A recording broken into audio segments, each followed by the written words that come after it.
America అధ్యక్షుడు Donald Trump సుంకాల విషయంలో అస్సలు తగ్గడం లేదు. ప్రపంచ వాణిజ్య సంబంధాలను మరింత దెబ్బతీసే చర్యలు తీసుకున్నారు. ఇప్పటికే భారత్పై 25% సుంకాలు విధిస్తూ ప్రకటన చేసిన డొనాల్డ్ ట్రంప్ తాజాగా మరో 69 దేశాలకు కొత్త టారిఫ్లను ప్రకటించారు. ఇండియాకు ప్రస్తుతం అడిషనల్ పెనాల్టీని మాత్రం పక్కన పెట్టారు. ఇండియాపై 25% ప్రతీకార సుంకాలతో పాటు రష్యా నుంచి ఆయిల్, వెపన్స్ కొనుగోలు చేస్తున్నందుకు అదనంగా పెనాల్టీ విధిస్తామని ఇటీవలి ప్రకటించిన ట్రంప్ తాజాగా ఎగ్జిక్యూటివ్ ఆర్డర్లో మాత్రం ఈ పెనాల్టీ విషయాన్ని ప్రస్తావించలేదు. మరోవైపు ఆయిల్ డీల్ కుదుర్చుకున్న పాకిస్తాన్పై మాత్రం ట్రంప్ టారిఫ్ను తగ్గించారు. గతంలో 29%గా ఉన్న సుంకాలను 19%కి తగ్గిస్తూ నిర్ణయం తీసుకున్నారు. అలాగే బంగ్లాదేశ్, శ్రీలంక, తైవాన్లపై 20% చొప్పున, మయన్మార్పై 40% సుంకాలను విధిస్తూ అమెరికా అధ్యక్షుడు డొనాల్డ్ ట్రంప్ ఎగ్జిక్యూటివ్ ఆర్డర్ పైన సంతకం చేశారు.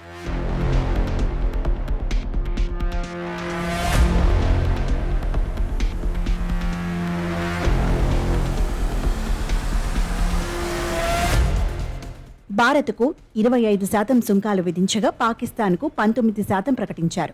నిత్యం భారత్ తమకు స్నేహపూర్వక దేశం అని చెబుతూనే ట్రంప్ ఈ విధంగా చేయడం ప్రస్తుతం చర్చనీయాంశమైంది. ఇక భారత్ కంటే ఎక్కువ అమెరికా సుంకాలు విధించిన ఇతర దేశాల్లో Syria 41%, Laos 40%, Iraq 35%, Libya 30%, Serbia 35%, దక్షిణాఫ్రికా 30%, స్విట్జర్లాండ్ 39% ఉన్నాయి. అలాగే భారత్ కంటే తక్కువ సుంకాలు విధించిన దేశాల్లో పాకిస్తాన్కు 19% సుంకాలు, ఆఫ్ఘనిస్తాన్కు 15%, బంగ్లాదేశ్కు 20%, ఇండోనేషియాకు 19%, జపాన్కు 15%, యూకే 10%, వియత్నాం 20%, తైవాన్ 20%, దక్షిణ కొరియా 15% లాంటి దేశాలున్నాయి. కొత్త టారిఫ్లు ఈ నెల 7 నుంచి అమల్లోకి వస్తాయని వైట్ హౌస్ ప్రకటించింది.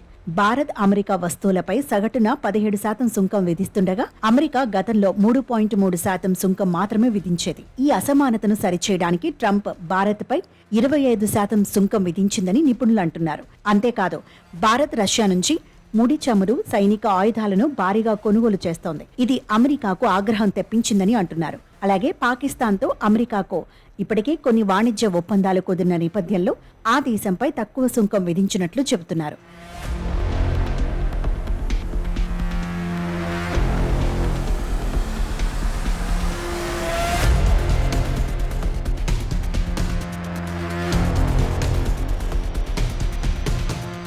అయితే ఇప్పటికే అమెరికాకు బయలుదేరిన వస్తువులకు ఈ నెల 7 లోపు షిప్పింగ్కు లోడ్ అయ్యే వస్తువులకు పాత టారిఫ్లే వర్తిస్తాయని వెల్లడించింది. ఇక ట్రంప్ నిర్ణయంపై భారత ప్రభుత్వం ఆచితూచి ప్రవర్తించింది. ద్వైపాక్షిక భాగస్వామ్యం అనేక ఆటుపోట్లకు ఎదుర్కొని నిలిచిందని పేర్కొంది. ఇరు దేశాలు విశ్వసించే ఎజెండాకు కట్టుబడి ఉన్నట్లు తెలిపింది. అమెరికాతో భారత్ స్నేహం సజావుగా సాగుతుందని విశ్వసిస్తున్నట్లు కేంద్ర ప్రభుత్వం పేర్కొంది. అమెరికాపై భారత్ సుంకాలు దారుణంగా ఉన్నాయంటూ ట్రంప్ ఇటీవలే విమర్శించారు. అలాగే ప్రయోజనాలను అన్ని రకాలుగా కాపాడతామని కేంద్రం ప్రకటించింది. ద్వైపాక్షిక వాణిజ్య ఒప్పందంపై ఇరు దేశాల నడుమ చర్చలు కొనసాగుతుండగానే బుధవారం ట్రంప్ 25% సుంకాలు బాదారు.